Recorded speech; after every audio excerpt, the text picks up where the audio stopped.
जब supreme court तक सब जगह आरटीआई फाइल करने के बाद उन्होंने कहा है कि वैक्सीन वॉलंटरी है, फिर किस कारण हर जगह पर आपको मॉल में जाओ, यहाँ पर जाओ, वहाँ पर जाओ, विदाउट वैक्सीन आने नहीं दे रहे? तो ये बहुत बड़ा षड्यंत्र लग रहा है और इसमें अपने को सावधान रहना है कि वैक्सीन लेने के बाद जो साइड इफ़ेक्ट्स होंगे, किसी को पैरालिसिस हो गया समझो, या किसी को कुछ भी बड़ी बीमारी हो गई, या सीवियर रिएक्शन आ गई क्योंकि उसमें फेनॉल वगैरह रिजेप्ट ये रहता है, प्रिजर्वेटिव रहता है, या फिर कुछ अपनी बीमारियों के कारण जैसे डायबिटीज़ है, ये है, वो है, तो कॉम्प्लिकेशंस हो गए तो कौन जिम्मेदार है उसको? या किसी को HIV है, हेपेटाइटिस बी है, पहले की बीमारियां हैं, उसकी वजह से ये ट्रिगर हो गया और बड़ी बीमारी आ गई, तो उसके लिए कौन जिम्मेदार है? तो इसके प्रश्न तो कोई उत्तर नहीं दे रहा। ऊपर से वैक्सीन की कंपनियों से किसको तो भी कमीशन मिल रहा है, ये तो क्लियर है। या फिर अंतर्राष्ट्रीय दबाव है, या फिर ये बहुत बड़ा रैकेट है जो अपने को समझ भी नहीं आएगा, क्योंकि खेल करोड़ों का है, उसमें बहुत सारे लोगों के हाथ हैं। तो वैक्सीन लेना ना लेना अपने हाथ में है। 2 साल ये बहुत ख़तरनाक है, क्योंकि ये थर्ड वर्ल्ड वॉर ही है। क्योंकि आजकल वॉर डायरेक्ट वॉर नहीं होता, वो ऐसा वार होता है कि आपको समझ में भी नहीं आता कि आपके ही लोग आपके साथ है या आपके विरुद्ध है। जैसे आजकल भाई भाई ही भाई का दुश्मन है, और कुछ छोटी सी प्रॉपर्टी के लिए या कुछ छोटी सी अमानत के लिए या कुछ छोटे से पैसों के लिए बोलता है, यहाँ नहीं ठहरना, चल फुट, मैं तुमको काट डालूंगा, तुमको मार डालूंगा। ये खुद के ही भाईबंद बोल रहे हैं हमको। तो ये तो सबको अनुभव आ रहे हैं। तो खुद के भाईबंद अगर अपने नहीं है, तो याद करो, ध्यान रखो कि यहाँ पर जिसको तुम विश्वास इतना डाल रहे हो, वो भी तो अपने हैं क्या? और जहाँ पर भी घात हुआ है वो अपनों ने ही किया हुआ है, ये तो पूरा इतिहास बता रहा है।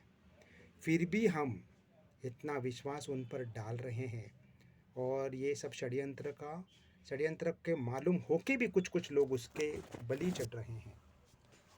तो ध्यान रखना, शरीर तो तुम्हारा है, किसी की प्रयोगशाला नहीं। तुम तो गिनी पिग नहीं हो, तुम तो रैट नहीं हो, तुम तो कोई कुत्ते नहीं हो। तो ये सब ध्यान रख के तुम देखो, ये षड्यंत्र है ज़रूर, और मालूम भी है सबको, क्योंकि यूट्यूब है, इंटरनेट है, सब पर यह हाल रहा है। वन वर्ल्ड ऑर्डर जो भी चल रहा है, they want to keep only one religion, they want to cut off the population by 80%, they want to keep only one religion, they want to keep only one currency. ये जो चल रहा है ये बहुत बड़ा रैकेट है। उसके लिए कौन से भी लेवल पर ये लोग जा रहे हैं। और पॉलिटिक्स में भी आपको ध्यान में आ रहा है कि कोई कम्युनिटी को बढ़ावा दिया जा रहा है, कोई कम्युनिटी को पूरा दबाया जा रहा है, सब तरफ से दबाया जा रहा है। उनको समझ में भी नहीं आ रहा है कि उनको दबाया जा रहा है, उनको ख़त्म किया जा रहा है, और कोई कोई कम्युनिटी को उसको बढ़ावा दिया जा रहा है। ये सब देखकर भी हम अनदेखा कर रहे हैं, तो हमसे बड़ा मूर्ख कोई नहीं। और ये मूर्खता छोड़ना, ये भोलापन छोड़ना, ये सहिष्णुता छोड़ना, इसके लिए कुछ सिखाने की ज़रूरत नहीं। अगर आप आज नहीं समझ पाए तो कभी नहीं समझ पाओगे, और फिर इतिहास आपको माफ़ नहीं करेगा, क्योंकि जो इतिहास से सीखता नहीं है, जो अपने को बलवान नहीं बनाता, वो खुद ब खुद मिट जाता है। तो यहाँ पर सीखने जैसा है कि भाई किसकी सुने, किसकी ना सुने, किसको यस कहें, किसको नो कहें, किसको याद रखे और किसको बराबर उस वक्त वार करे जब अपने को मालूम है कि सही वक्त है। तो अब भी सुधर जाओ, बहुत कुछ बिगड़ा नहीं है, अब भी वक्त है, और अभी नहीं सुधरे तो फिर कभी नहीं सुधरे। तो ये षड्यंत्र आपको चारों तरफ से घेर रहा है। बहुत बड़ी भूखमरी आने वाली है, बहुत बड़ी बेरोज़गारी वगैरह सब छिपाने के लिए सरकार बड़ी बड़ी आइडिया निकालेगा। उसमें आपको वही हिंदू मुस्लिम में फंसाएगा, आपको कुछ तो भी गलत चीज़ों में फंसाएगा। और जो मेन प्रश्न है, जैसे बेरोज़गारी है, युवा का प्रॉब्लम है, अभी एजुकेशन प्रॉब्लम है, खेडूतों का प्रॉब्लम है, किसानों का प्रॉब्लम है, उसमें कोई नहीं ध्यान देगा। आपको हिंदू मुस्लिम में फंसाएंगे, आपको आपस में लड़ाएंगे, आपको बर्बाद करके रखेंगे और सब तरफ से वो अपनी रोटी सेक के लेंगे, क्योंकि उनको तो इलेक्शन जीतना है। इलेक्शन जीतने के लिए हिंदू मुस्लिम करना पड़ेगा, और उनको मालूम है वो तो हर एक जन मतदान के लिए जाएगा और हिंदू छुट्टी मनाएगा।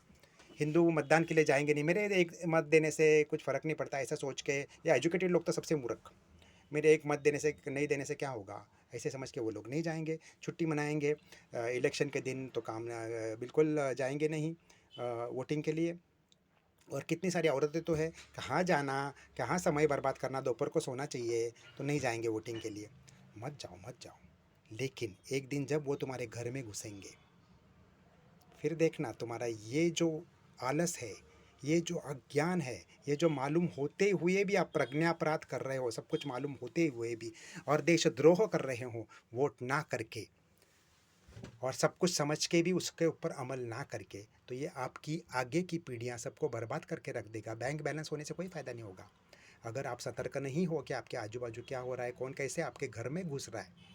कल आपकी बहू बेटियों को आपके सामने नोच लेंगे, लेकिन आप कुछ नहीं कर पाओगे, क्योंकि आपने वोटिंग के लिए बाहर नहीं पड़े। गलत आदमी चुने लिए जाएंगे, गलत आदमी गलत ही करेंगे ना। मत करो वोटिंग, वोटिंग भी मत करो और सावधान भी मत होना। यही गलती बार बार की है हम लोगों ने। ये भोलापन, ये सहिष्णुता, ये मूर्खता छोड़ो, समझ लो कैसे कहाँ वार हो रहा है।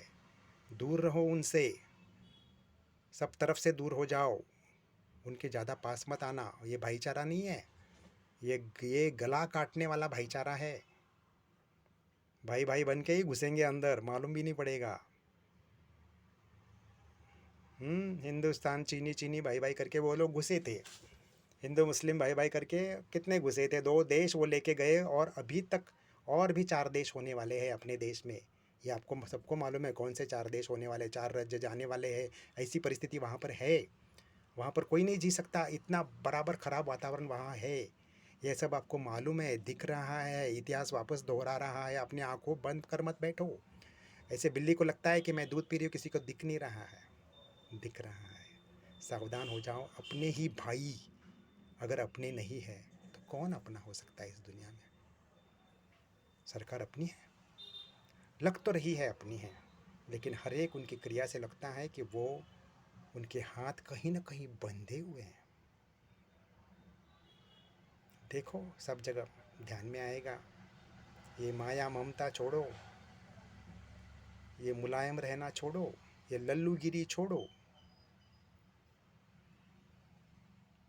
और वही तुम्हारे लोग तुम्हारी पीठ में ऐसा चाकू लगाएंगे कि ये मेरे भाई थे, और ये मैं उनको भाई मान रहा था, अरे बचपन से मेरे दोस्त थे, यही तो दोस्त, यही तो भाई।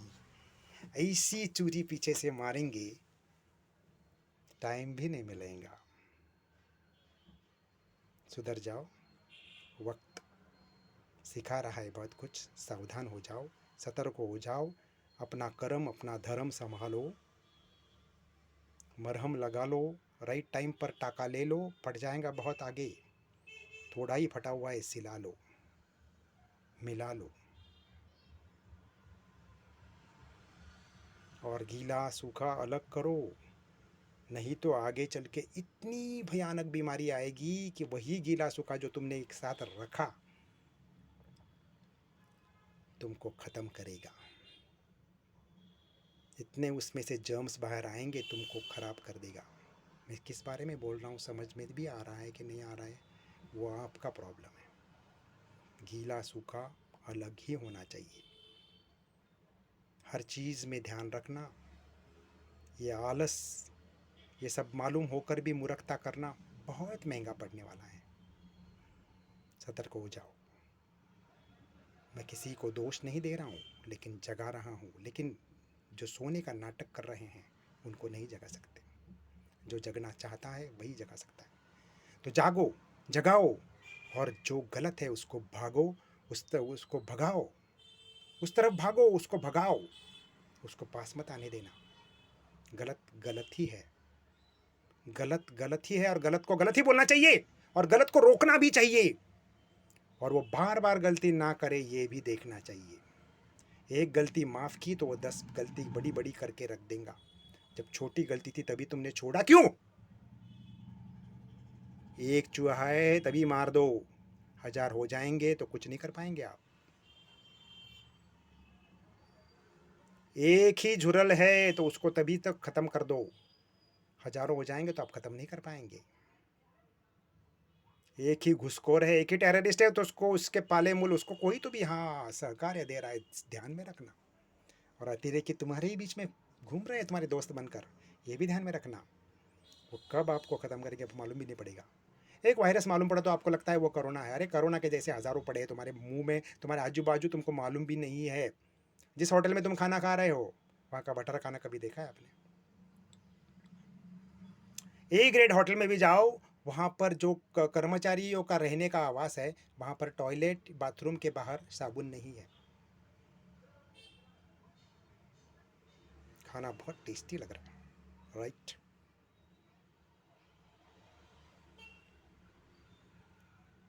कितने आंखें बंद करके बैठोगे?